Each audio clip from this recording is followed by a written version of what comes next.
il est déjà l'heure. Bonjour.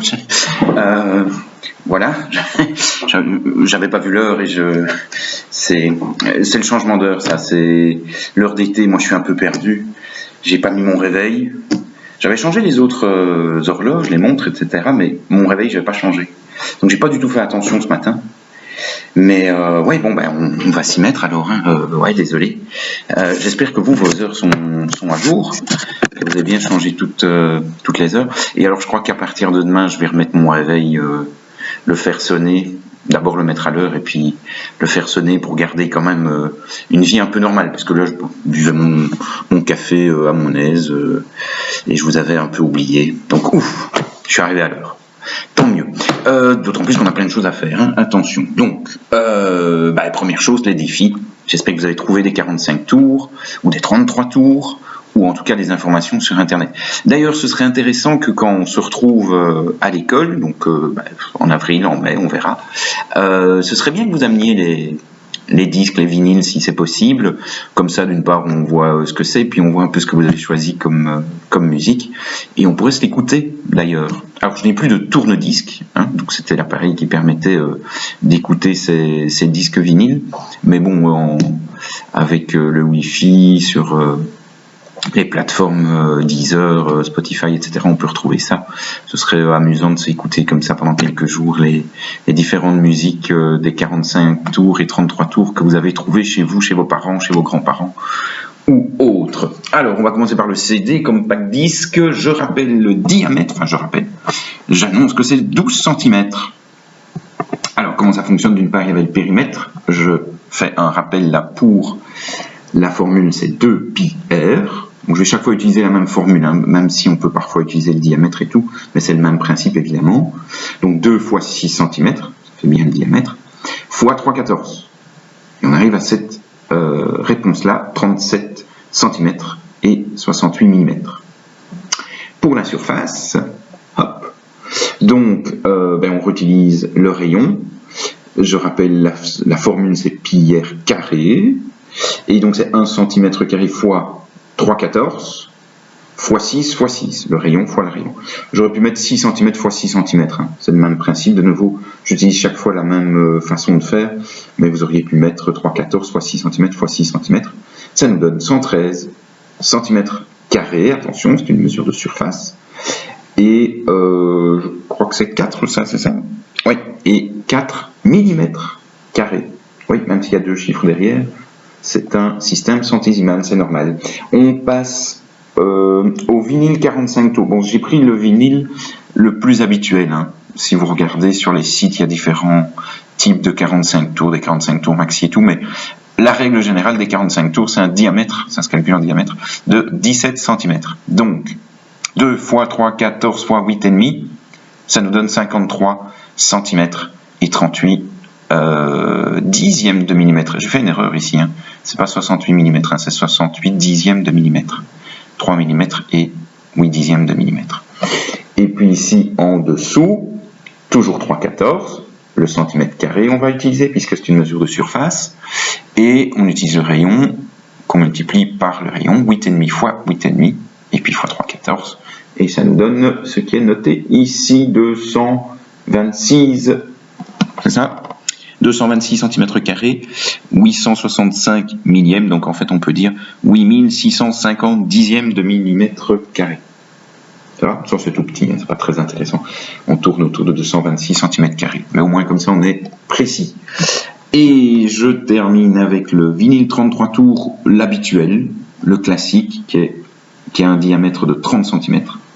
C'est toujours 2 fois 15 cm et fois 3/14. 2πr, 2 fois 3/14 fois 15 cm, ça nous donne 94 cm et 2 mm. Là, c'est juste 2 mm. Et puis en dessous, pour la surface, 1 cm² fois 3/14 fois r, donc fois 15 fois 15. Et ça nous donne 706 cm² et 50 mm². Ceux qui ont noté ça comme ça, c'est bon aussi évidemment. C'est plus facile de le lire avec le 0, de mettre deux chiffres derrière la virgule puisqu'on est dans un système centésimal. Mais c'est tout à fait correct puisque c'est un zéro, on va dire inutile ou en tout cas qui n'est pas obligatoire. Celui-ci est obligatoire par contre, hein, évidemment. Ça va? Voilà, ça c'était pour le défi d'hier. Aujourd'hui, on voit les polygones réguliers et leur surface, et leur périmètre aussi d'ailleurs. Petit rappel, si vous vous souvenez, c'était une vidéo qu'on avait regardée, qui était faite par des Canadiens. Si je dis ça, c'est parce que ça va peut-être vous donner une indication sur une formule. Alors, petit rappel, voilà un polygone régulier, enfin, plus ou moins, je l'ai tracé à la main, c'est très difficile sur cette surface d'utiliser un compas et d'être précis avec les feutres de ces types-là. Donc, polygone régulier parce qu'il a les côtés qui sont tous identiques, qui sont tous isométriques. Puisqu'ils sont isométriques, ils auront la même mesure, il y en a 5, ça s'appelle donc un pentagone. S'il y avait eu 6, hexagone, 4, carré. 10 côtés décagone, etc. Ça, vous vous souvenez, si vous ne vous souvenez pas, allez revoir ça dans le référentiel. Donc, 5 côtés. J'ai mis aussi la mesure de ce côté, je l'ai mis en décimètres, histoire de changer, 4 décimètres. Et puis, j'ai mis aussi l'apothème, je n'ai pas encore donné la mesure de l'apothème. Alors, qu'est-ce que c'est l'apothème? Je rappelle, c'est la hauteur d'un triangle que je peux tracer dans un polygone régulier. Donc, le triangle que je trace dans les polygones réguliers, remarquez, ce sont, dans ce cas-ci, 5 triangles qui ont les mêmes mesures, 5 identiques, et qui partent du sommet, qui partent du sommet, voilà, il faut que ce que je montre soit correct, d'un sommet de cette forme, pour rejoindre le centre du cercle, dans lequel on peut placer le polygone régulier. Ok. Alors, comment ça fonctionne? Si vous vous souvenez, tous ces triangles, on peut calculer la surface d'un triangle. Je rappelle que c'est base fois hauteur. Base fois hauteur divisé par 2, c'est la surface d'un triangle. D'accord? Formule de base.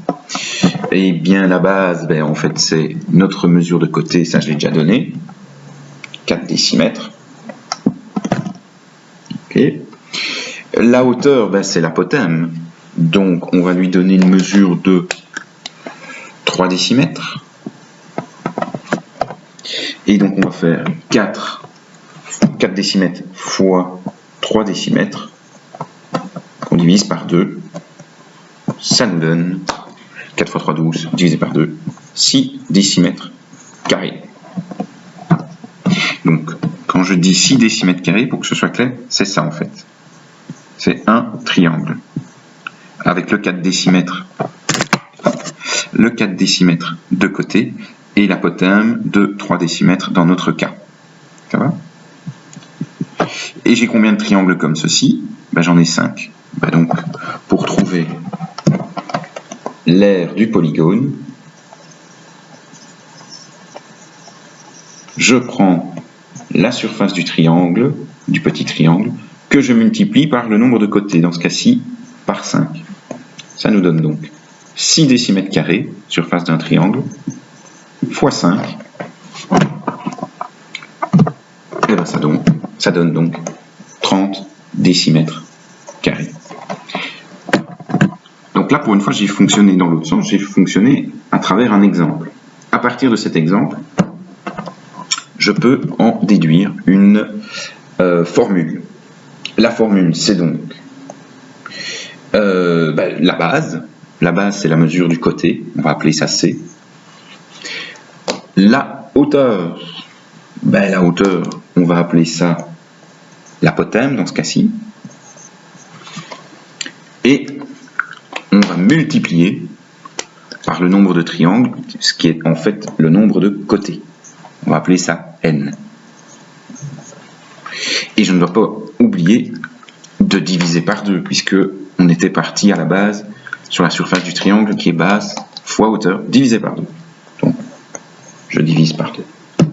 Et voilà ma formule de l'aire polygone régulier, C fois A fois N divisé par 2.